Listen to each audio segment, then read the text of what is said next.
Ready. আপনার নাম কি? আপনার আপনার উসমান মিয়া। আপনারা তিনজন কোথায় যাচ্ছেন? কি কাজে? Indoor cleaner. ইনডোর ক্লিনার কাজে। আপনাদের কোম্পানির নাম কি? আল সুলেমানি কোম্পানি। আপনাদের ডিউটি কত ঘন্টা? 8 ঘন্টা।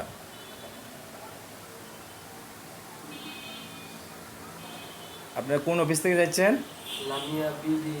ট্যুরেশন ট্রাভেলস। লামিয়া বিডি ট্যুরেশন ট্রাভেলস থেকে যাচ্ছেন। কোম্পানির মধ্যে যায় কোনো গ্যাঞ্জাম করবেন না তো? সবসময় কোম্পানি যে নিয়ম করবে নিয়ম মতে চলবেন কিন্তু, বুঝছেন? আপনাদের আমরা কাগজপত্র ঠিক মতো বুঝাই দিছি তো? কোনো সমস্যা হয় নাই? আচ্ছা, ঠিক আছে।